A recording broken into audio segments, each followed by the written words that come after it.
what I would have said to the younger Claire would have been, you should have started this long time ago. Uh, I would have told her that you should have been a little bit more focused. Go straight into what you need to do, what you want to do, and then achieve maybe much better than what I've achieved today. But I thank God because so many people aspire to be where I am and they are not. So for me, I will say, you know what, younger Claire, give thanks in whatever situation you are.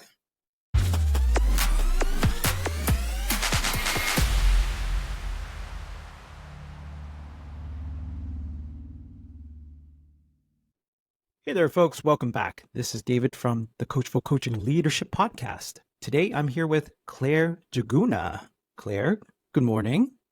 Good morning, David. How are you doing today? Very well, thank you. How are you? I am doing very well. So, right before we started recording, apparently Clare was staring at me for the last 10 minutes. My screen was blank. I did not see her. I was wondering, where's Clare? And then she messages me saying, hey, I've been staring at you for the last 10 minutes. So, luckily, I did not pick my nose or do anything awkward like that while you're watching me. So, Yes. okay. So with that, and I'm not going to cut that out of our podcast either. With that, Clare, I'm going to hand it over to you for a minute to introduce yourself, and then we'll dive into things. Thank you. Thank you again, David, for having me. Thank you for taking your time. I know you are very busy and I appreciate your time. Hello, everyone at home. My name is Clare Jagunna and I'm a mother of three wonderful children, and I'm a very good wife to my husband, to say. I'm I sure he would trained agree too. He definitely has no choice. He has to agree.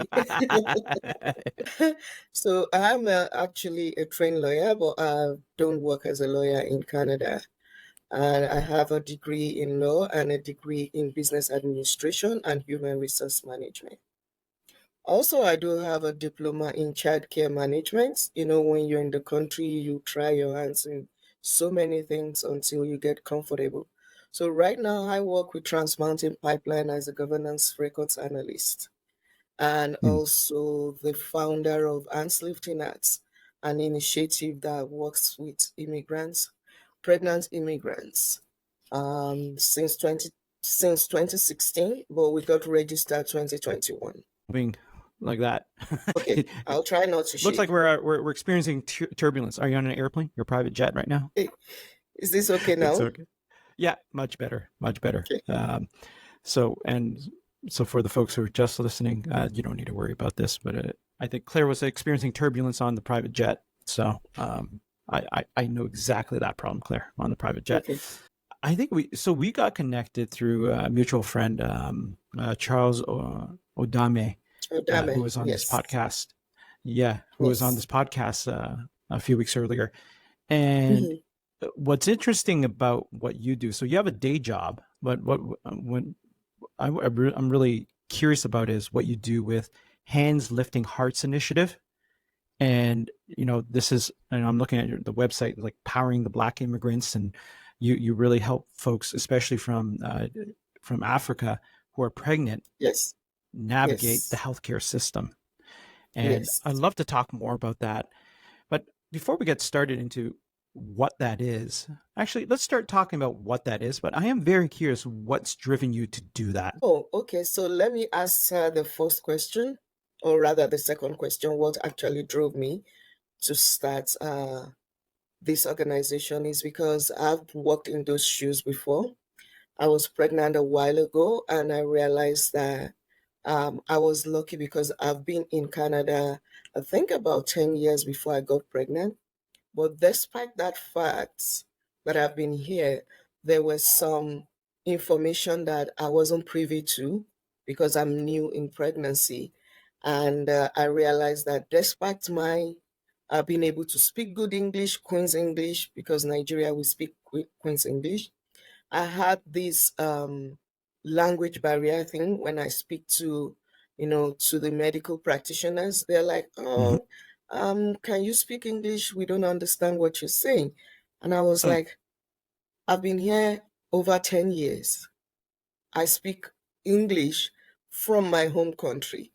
So why are you not understanding me? So I realized that, you know what? There's a little bit of misunderstanding, misconception, and probably a little bit of racism, you know? Yeah. And Yeah. I said, okay, I think I need to do something different. After a while that I hear, constant stories from immigrants on what they face, especially in the healthcare when they, you coming into the country, you're pregnant, you are here alone or you have little kids or maybe you're just even with your husband and then you realize that, oh, I'm pregnant. How do I get the right information? How do I get the right treatment? How do I, get comfortable in a new country? How do I get work? How will my husband get work to support the family? And you realize that you could get little or no information, regarding this. Because one, they are talking about, they are speaking to you that, oh, I don't understand what you're saying.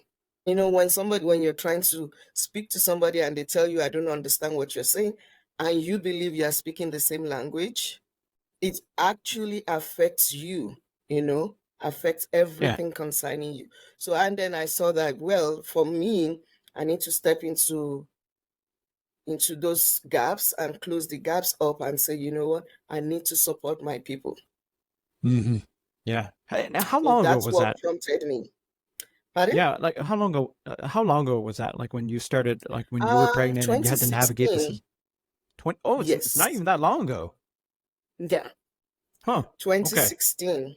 And I started that, like, when I come across you, maybe in the store or somebody introduced you, I support, guide you. And I realized that, oh, this is becoming so rampant you know. So I said, okay, I think I can start an organization with this. So I started that organization, but we didn't, because I wasn't really sure of what I really wanted to do about the organization. But when I realized that, oh, there are so many people, coming in and they are having this same issue. So I said, well, Hmm. for me to have a voice to be heard, I need to register the organization. So we got registered 2021. Yeah. It's amazing. This is only 2016. That's only 8 years ago. And when you're telling this Yes. story, I'm always thinking, oh, this is much longer, right? Like my parents came to this country 50 something years ago, and there literally was a language barrier between the residents of Canada and them, and they somehow navigated. I don't know how they did it, Yes. but it's amazing in this day and Yeah. age that you still encounter that. But I from at least my point of view as the husband, right? My wife, when we had our first kid, being born here and everything, it's already confusing enough for someone born here Yes. navigating their own system. Where do I get supports Hmm. for XYZ, whatever it might be? And so I can't imagine Exactly. someone who's, and you speak English, you speak very good English in my opinion, um, Thank you. but navigating the system and trying to get the help and support you need for the Yes. health of your unborn child and soon to be child, right? So I guess like what does so hands lifting hearts initiative, what what do you do, and how do you do it? Yeah. So I will say Ants Lifting Hearts Initiative is a non-for-profit, and our mission is to provide support culturally and traditionally, nurturing the well-being and the mental well-being of immigrant pregnant women specifically and And their their families. families coping with pregnancy, postpartum anxiety, mental health. And we aim to increase the overall awareness and reduce the stigma surrounding postpartum depression and mental health Yeah. through Yeah. our intergenerational Mhm. knowledge share so that parents will feel heard, acknowledged, and supported within the community. Yeah. So uh, when it comes to like a lot of those health services and mental health, right? Like the Yes. postpartum depression, it's a real thing. Mhm. Uh, how do you provide the supports? Like is that typically an area where you would get, therapists or counselors, or like, Yes. how did your So organization help our with that? so the way we run our program and our services is we kind of divided it into three spheres. That's the pre-labor, the labor, and the post-labor. So the pre-labor involves we getting the pregnant moms settled in, getting them to their appointments, connecting them to African doctors if they want to. And why do we Mm, do that? It's just to make sure that they are comfortable in a country where they're just coming to. When you see somebody who is your color, who speaks the same language as you, you're comfortable. So we remove that barrier that, okay, you want to make Calgary your new home. So we are making sure that you are home away from home. So you are home in Calgary, you are home back in your country by we supporting you, getting you African doctors if you want to, which most of them actually want, and then we make sure that we support you in looking for accommodation if you haven't mhm, gotten that. And then we make sure that we take you to your appointments, guide you through the resources that is available to you, whether you're now pregnant or you're pregnant already or you have little kids. From school to getting support for work, to look for jobs for mhm, them, training. So we help them to navigate that first phase of coming to Canada. That's what we call the pre-labor phase. And then the mm. labor phase is where, for example, if your husband is like my own husband who wouldn't go with you to the labor room, will we go with you to the labor room to support you? you Mm. know how you do in Africa, where the whole village, supports you in everything. While the men are in beer parlor drinking or watching TV or something, having fun with their friends, the women in the community rally around the pregnant woman to make sure that she's comfortable. So we're trying to bring that kind of a system here, saying the whole village actually looks after you and the baby. So we go with them to the labor room. Most of the time, the woman might be here alone without support. And they are always happy to see that, yes, we are that Mm. auntie in the community, we are that mother in the community supporting them. And it's a great joy when we see them happy in the labor room, or sometimes we just, open the labor room and we tell them, oh, we are here. They break down into tears because they were never Wow. expecting such. Yes. So Yeah. then the after labor is what is the where the real work actually starts. So before the mom comes home, we make sure that we clean the house. Before the mom and the baby comes home, we clean the house. We try as much as possible. We have a meal plan for them. Mhm, So the meal mhm. plan is usually for 2 weeks, and that is to support the woman in healing and lactation.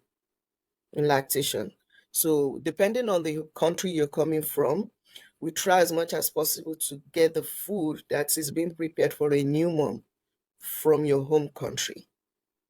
Yeah. And then we come in, we bathe the baby the African way, which is usually different. Here, they don't bathe the baby when the baby comes home. They just use a wet towel and all of that. No, back home in Africa, we bathe the baby, we bathe the mom, we massage the mom, we massage the baby, and we usually put the babies on our back, you Mm. know. So we do all of that for the new mom, and we visit almost every week just to make sure that we support her in teaching her how to breastfeed. For example, if she's the first time mom, we're teaching her how to take enough rest so that she doesn't break down. And then if she's Mhm. here with her husband, we always talk to the husband on how to support your wife, because it's a different ball game in Africa. You have so many people supporting your wife when they have babies, so the man doesn't do anything. So we try to orientate them that this is a different culture, a different environment, and you have to step up to support your wife. And the How reason why we receptive are bring, some of those husbands? I'm curious, pardon? how receptive how receptive are some of the Uh, husbands to that? some of them don't, but majority of them do see the reason to support their wives. So we actually do that in a very subtle manner because they always think that when the women ask for help, they're trying to control them. And it's just Mm, because back home we don't ask for men to help us because you usually have everybody around you helping you. You yeah, know, you have yeah. so it's so different, and some of them take it the wrong way. And we realize that that's one of the foundations of domestic abuse. Because when the woman is trying to ask for help, the man thinks the wife is trying to control him because, oh, Mm, now they're in Canada, so she can do, like, oh, the government is supporting you, so now you can control me. But no, mm, we try to tell them that's not the issue. The issue here is your wife actually needs help. mhm, Your wife actually needs your support. You don't want mm, her to break down physically, mentally, you don't want her to break down. So when yeah, we say that, and we being Africans that have been here for a while, they listen to us. yeah. Listen. So everything you're talking about here it sounds like a huge undertaking. It is And very you've built, huge. David, yeah. it is very I mean, huge. it's from beginning to end, and that's more than the nine Yes. months, right? Like, and so yeah, you're not just dealing with, the mom, you're dealing with the family as well, and the husband, and Yes. all The the whole other support family. networks. And so I am curious about, like where, so you decide to do this, back in 2016, and then you became an official nonprofit recently. Um, where's this? There's a lot of leadership fire there and drive. There is a lot Where's of that come leadership. from? Where's that come from for Claire? Oh, for me, I think my leadership is coming from being able to serve as a servant and trying to serve my people. Well, Mm, having been trying to serve, I do have the support of my volunteers that I mm, lead. So in my leadership role, um, I try to train my volunteers. mm, And I always put myself, you know, on the other side of the table as to serve them. Let them tell me what to do. Let them tell me what they see in the community. And we, for example, we've been there because everyone in my volunteer team, we have 35 volunteers. mm, And everyone in my volunteers, they are either a social worker, a mom, a nurse, a doctor, someone that we can actually call upon and say, you know what, mm, we're dealing with a pregnant mom, we're dealing with the dad, we're dealing with children, you know, and that they can actually easily step into, into those shoes and support the women. So for me, yeah, leadership is where you're taking the mantle and the vision and the mission, and you're running with it. And I will tell you, every volunteer in my team are leaders. They yeah, are leaders. And because I tell them that you're joining me as a volunteer, you are taking ownership of what you are going to do. So yeah. they always, and that's one of the reasons why I think most of them are actually very active because they Mm-hmm. see themselves as leaders as well. So I Yeah. always tell them we are all leaders. I am only being looked at as the owner of the organization who started the organization, but everyone is a leader. I am leading leaders, actually, that I Yeah. will say. And I think leadership is where I see myself as taking instructions, taking directions from my volunteers, especially because most of the time they are dealing with these people, they are in the field, and they Yeah. come back to tell me what they see. Yeah, Everything okay, Claire? I'm okay. Okay. Thank you. Okay.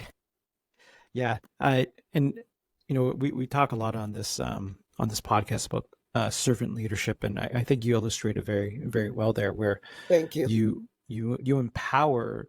Like it really sounds like you empower, and these are volunteers. These are people with full time jobs, Yes. and just like yourself. And I do this podcast. I have a full time job. I do this for fun as well.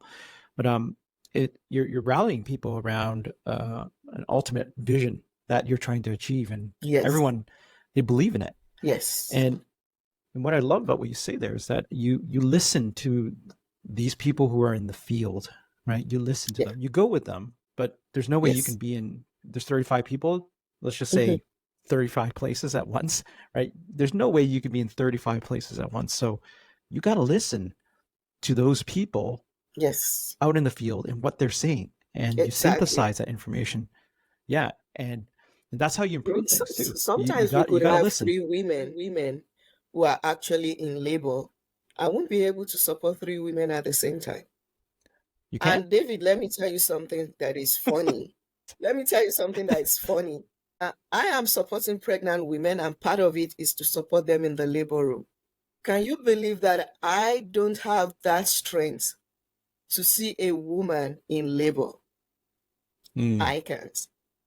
yeah, yeah, I can't. That's why I always ask my nurses huh, and the strong women amongst us to go into yeah, labor room and be a labor support. yeah, I can't do that because I'm very scared, but I can always lead and tell them that yeah, okay, you can go to the labor room and be a labor support, and they are all yeah, qualified to do that. yeah. Well, you understand where your strengths are, right, and where your Yes. weaknesses are as well. And Hmm. yeah, years ago, I remember my wife and I were watching the like it was what do you call it, maternity training or something. And when my wife was pregnant, we were there with all the other pregnant Oh. moms and dads, watching the Hmm. video of the labor, as a video of a labor. And one of the moms, as the video's ending, says, if more teenagers watch that video, we would prevent teenage pregnancies across the whole world. I tell um you. and I didn't disagree. I'm pretty okay with blood and guts and everything. But that disturbed me a little bit. In Yeah, ways like you don't expect that to happen. And you're like, oh my god, I'm actually scared of yeah, you this. don't. And Yeah, yeah, that's one thing where I would say, like, yeah, it gets me a little bit. I don't know what to do with myself when I see that. It's too real. But yeah, the to see the child yeah, born, it's very real. My husband wouldn't go yeah, there. Yeah, yeah. Well, do you hear about stories of literally like husbands fainting in the labor room watching definitely. that birth? I would faint. It's I actually would not do the funny. same thing. Yeah, it's not funny because now you have two No, it's problems not. on your hands. All right. Hmm. So but back to just the topic of leadership, and it sounds like you give a lot of you empower your team, you give a lot of ownership to them, you listen Yes. to their feedback, and you take that feedback, and you use it to implement changes or improvements. Talk about, like, when it comes to just some of the what sticks out when I say tough leadership situation. What comes to mind? Um, when you talk of tough leadership situation, Yeah, yeah. What comes to mind for you? what comes to mind for me when it comes to such is my ability to multitask as a leader. Hmm. What do you mean? And what I mean by that is when I have so many things to do at the same time, especially with my pregnant women, when Mm-hmm. I'm having like three or four of them in labor, when I have to provide food, culturally sensitive food, Mm-hmm. for two or three of them at the same time, when I have to get baby essentials, for somebody who is having a baby, or sometimes when I'm having to deal with somebody or two or three people who doesn't understand English, but they are African. Probably their Mm. first language is French, and I am scrambling all over looking for somebody who is speaking French Or recently, example, I have somebody who was actually speaking Swahili, and I didn't understand Swahili. Mm, None of my volunteers actually speak Swahili. And you mm, know what? That actually made me to recruit somebody as a volunteer who speaks Swahili. mm-hmm, mm-hmm, So for me, leadership in that essence is when I'm able to see ahead of me and be able to say, okay, I'm stepping in for my next time. What do I need to do better? And I mm-hmm. listen and I hear what I'm being told, and I see what I need to do. Yeah, yeah, I am very flexible because every day comes with different challenges. So yeah. nothing with my organization is actually written in stone when it comes to being practical. And that's what I always tell people who works with me. Mm. And I think as a leader, I'm not going to say it's the best quality, but I mean, it works for me. So it really sounds like you again recognizing where the gaps are, where the weaknesses are, not just in yourself, but also in the organization, right? And Yes. projecting forward, like, hey, we need to plug up that problem now, right? Mm-hmm. So in your Mm-hmm. your case, it was language barriers. So Yes. you found people who spoke that language. Yes. When when it comes to like setbacks, how do you personally handle them? Setbacks. Sometimes I cry. Okay, that's step one. Sometimes I cry when I Absolutely. have my setbacks, and my setback is usually from funding, from getting, the money. And another setback that actually gets me, I'm not going to say upset, but it upsets me, is where you see organizations saying they're supporting or providing support or service for Black folks, and they are being run by white organizations. And I Mm, come to wonder how you've never been in my shoes. You don't know my problem. You don't know the mm, problem that exists within our community. And you want to provide solution to that. I don't know how possible is that. And I realize that a lot of Black organizations get the same setback that I am getting when we're not getting the support hmm, through funding. And then we mm, see organizations that are being run by white folks to say, because they've been existing before the grassroots organizations.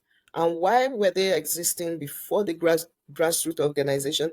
Is because we were never given that opportunity.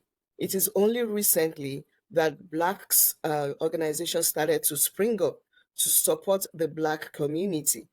So if you are not supporting the Black-led organizations to take care of their own people, because they understand the problem. They are in the problem. We are actually in the problem, right? And we know mm, how to provide solutions to those problems. Unfortunately, a great setback is the government supporting these organizations. And my organization is one of those organizations that is mm, having such setbacks. I mean, we've been using our own money to run the organization, mm, and is a huge setback. But the reason why I am continuing to do that with my money and with the support of few people in the community is because this is what I want to do. And I see my people, when I support them, it's a one of a kind service and support. No other organization is doing what we're doing, going with you to the labor room, giving you food, giving you diapers, getting, clothes and all of that for you from the grassroots organizations. And I realized that it's not something I want to stop, because the demand is growing. People are coming in, younger generations are coming in. So there will be babies coming. So definitely yeah, we will continue to do what we're doing until, yeah. probably when the government hears our voice and see actually the need to support grassroots organizations like myself and other grassroots organizations out there. providing the support, the services for the Black African Caribbean community. Yeah. And so when you say the government, which level of government are you referring to? I'm referring, for example, to City of Calgary. I'm referring to Government of Alberta. I'm referring to federal government. We were lucky to get our first funding from Calgary Foundation because they Mm-hmm. saw the need in what we were doing. We have my organization, including other organizations, doing great things in the community. I've sent in applications to the government organizations, and it comes back that we are not, we are not giving approval for those things that we want to do. And then we realize that the same application, the same services that we're trying to provide for our own people is being provided by other white organizations for our Black people, and they get funding for that. Yeah. So well, I might say I'm going to continue to appeal to the government to see the need to support grassroots organizations. We know the How, problem, we have the problem, and yeah. we can solve our problems with their support.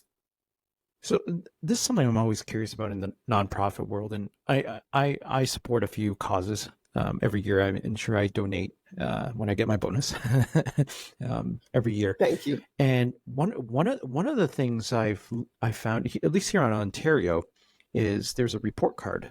I can't remember the site, but it was a nonprofit report card, and basically talking about how effective different nonprofits are with the donation money, right? So it's not exactly like corporate world, but it's a good barometer. Like if I give you $1, how much of that actually goes into goes back to the people you're trying to help, right? Yeah, And there's some organizations much more efficient than others. So there's a lot of organizations that shall remain unnamed, but they have big buildings, that's true. across the country. Yes. Most of their overhead is the real estate, the lights, the administration, and I understand that it's almost like a business. Mhm. But I'm curious, like in your world, like is there a report card as to like effectiveness of a nonprofit? Yes. Yes.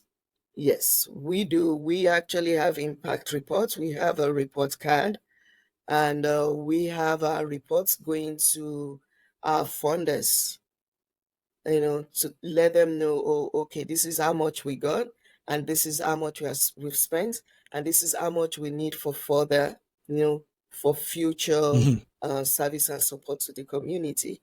And Yeah. needs to say that when we went to defend our last proposal at Calgary Foundation, they were so amazed, they were so happy with what we're Mhm. doing. And they were like, oh, well, this is the first time we're seeing this kind of, service or support.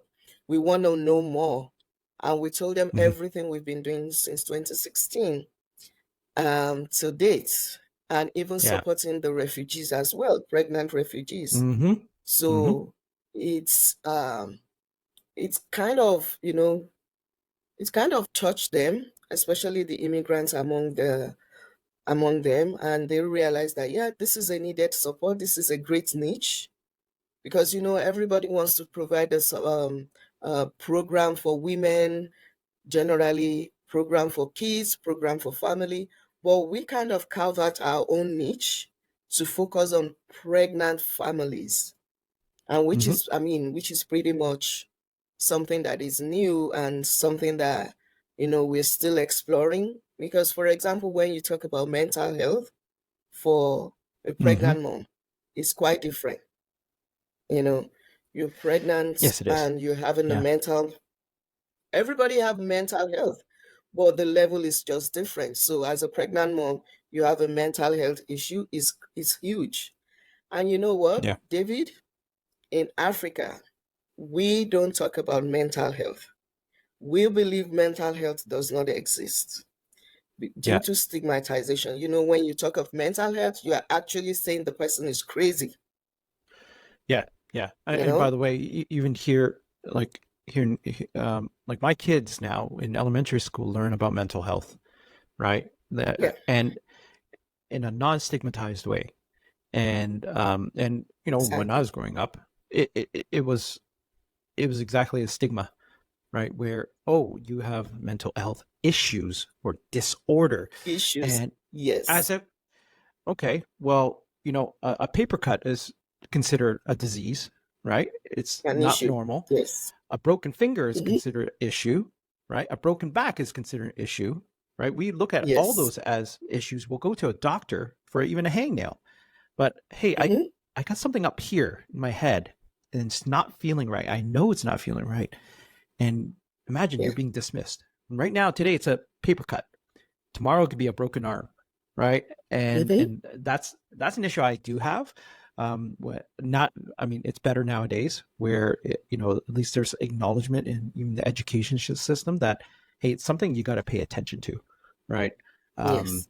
Yes. in the general population. And anyways, Yeah. sorry, that I was my think it's a rant. good thing that, yeah, I think it's a good thing that, I mean, there's a wide talk about mental health, you know, and mental health issues in all spheres of life, Mhm. because now that stigmatization will be reduced when everybody actually understand what is mental health and what is Yeah, mental health issue or disorder. yeah, yeah, yeah. But we got to talk about it. We got to educate people on it. Well, Claire, two more questions for you. So I enjoyed our time together so far, but I do want to Thank ask two you. more questions. One of them is if you had to give advice to the younger Claire, it could be anything good, anything about obstacles you face, Mhm. anything bad. What would you say to her today? What I would have said to the younger Claire would have been, you should have started this long time ago. Okay. Yes. And I would have told her that you should have been a little bit more focused. Go straight into what you need to do, what you want to do. Like I told you, I have gone to many schools, you know, in trying to find my feet, especially in Canada, to know what I want to do. And one of the Mm-hmm. reasons why I did that is because I was listening to people a lot. I Mm. wasn't listening to myself. Like you speak to this person and the person says, oh, it's project management that is actually, you know, making good money now. And then I Mm-hmm. delve into project management. Oh no, it's HR that's actually, you know, making good waves now. That's how you would get a job. And I think that every field is very important. All you need Mm-hmm. to do is to focus on it and work your way right from the bottom to the top if you need to. Or if you're in Yeah. the middle, you know, not just dropping it by the wayside and picking something new entirely. You know, Yeah. time actually waits for no one.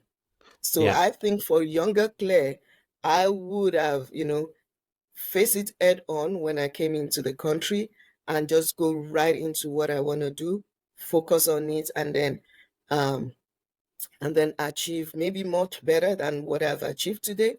But where Mm-hmm. I am today, I thank God because so many people aspire to be where I am and they are not. So for me, I will say, you know what, younger Claire, give thanks in whatever situation you are, which is what I'm No, doing.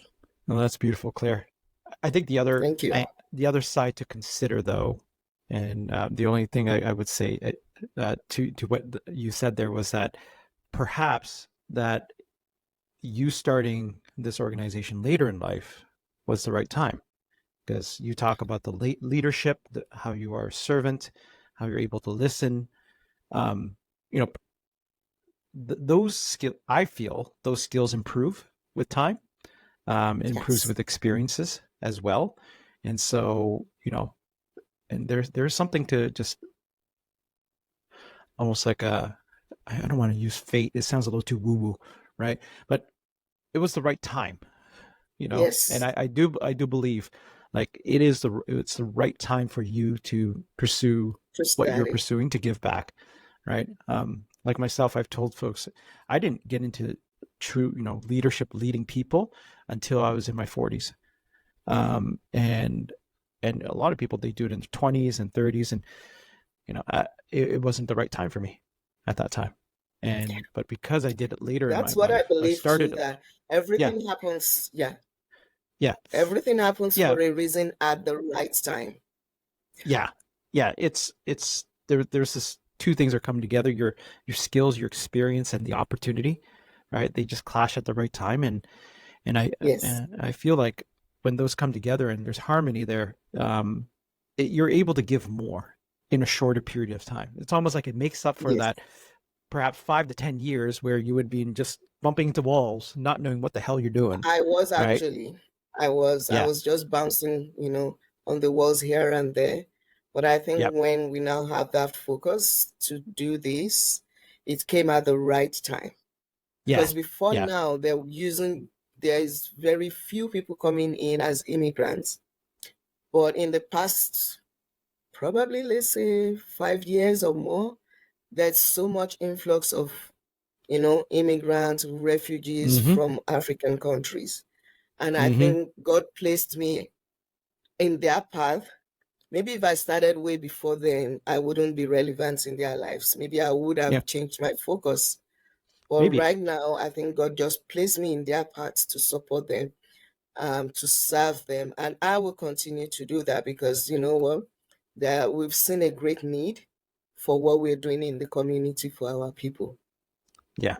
Well, the world's a better place because of what you're doing, and Thank you so much. that's something that Kelly Wood. She was a podcast guest here. She said to me recently on LinkedIn, it's like the world's a better place, and it's lucky to have you doing what you're doing, and Thank you you have so to believe much. that. You have to I believe do. that, and it's at the right Thank you. time. Um, Yes. I always leave Thank the you. last question of the podcast to my guests to ask me. So, Claire, last question to me. What would that be? Can you come again? Oh, I said that I always leave the last question of the podcast to my guest to ask me. Oh, so you want me to ask you a question? Ask me any question. So my question will be, what prompted you to do this? To start the podcast, bringing people like myself up to talk about leadership. What do you want to see differently, you know, Mm-hmm. after this podcast, you know, being aired? What do you want to see differently in people, especially maybe somebody like myself or even someone yourself? What do you want us to improve on? What have you heard from me that you feel that I can improve on, for the better Mm. future? Yeah. What I want from this is at least one person to pick up one thing from any one of my episodes, and they take that one thing and they multiply it. So if they take today, for instance, how do you handle setbacks? I asked you that question, and you were very vulnerable. You said, "I cry first." But then I saw your, a little bit of the energy and a little bit of anger too, which is good, right? The passion, where you're saying this is wrong, right? Where certain organization gets the funding, this is the right thing to do, and this is what I believe. And I think it's if someone picks that up and says, "Hey, you know what, Claire, you just confirmed to me that every leader, every human being will cry or just be in despair for a minute. But what I learned from you was Yes, that pick yourself back up, grow up, right? Be a big boy, a yes, big girl, and yeah, go back and fight, right? yes, Because this is what you're yes, trying to achieve. And it's okay exactly. if you're down for a minute. And I think so that's why I want people to pick up like just one thing, and Thank it's relevant to that individual at the right time in their life. So they might listen to this podcast 1 year from now, 2 years from now, 10 years from now. I don't care. If they pick up one thing that helps you. them in one aspect of their life, that is one that is an accomplishment for me. Thank Now, you. that's my bar. Some might say it's a low bar. I think it's an I think it's a I think it's a realistic expectation, right? Where if I can just impact one person with one thing from one episode and one thing in their life, Yes, that's why I asked for here. So thank you. that's why I'm doing this. And there's the last thing I'm going to say to your question there is that there was no better opportunity for me to meet so many people like yourself. I wouldn't You and I probably will never have crossed paths, No. right? A year ago, I don't think I would have known you and I would have crossed paths. Yet in my journey of like 30 something episodes now, in a little more than a year, Yeah. I've crossed paths with some amazing individuals who have great things to share. You know what would have happened if I didn't do this podcast? I would Mm. just be talking to tech people, people in Yes. technology, because Mm-hmm. that's where I work, right? That's all I would be talking to, and that's all I would be able to give to others. Oh, I talked to another tech person, and this is what Mm-hmm. they think. Let's And get a you know different what I perspective. did? You know what I did from your YouTube? I What? now started watching your episode from one, Oh yeah. not just the two you sent me. I'm like, you know what? I'm gonna watch because everyone I've watched actually speaks to me, Mm, you know? So thank you for what you're doing. I'm gonna continue to watch your podcast. Even thank you. after my broadcast, I'll go back to your YouTube, see the new posting, and then, learn because I actually learned a lot from your podcast. So, I and I appreciate will that. continue to use your podcast to learn as well, to know new things, to find, more and new wisdom on how to do things. I mean, when you stop learning, then you're dead. So Mm-hmm. I now find another tool in your podcast to teach me some new things, to give me Well, new that's knowledge. flattering. Thank you so much, That David. Well, Thank thanks, you. Claire. And please spread the word amongst I your will. your friends too. And and this is just something that you can just pick up, download, listen while you're on a walk, while you're working out. Just Yes, just listen to a podcast I or will. two, Yeah. and it's from diverse voices, and that is the Yes, important thing. Is you're hearing exactly. about leadership not just from one perspective; it's from diverse No, perspectives. So, well, Claire, I appreciate your time today. thank you so much. Thank you so All right. much. I really Well, you have a appreciate you. Thank you so much. I appreciate you too. I'm just going to stop Thank recording you. now. All right.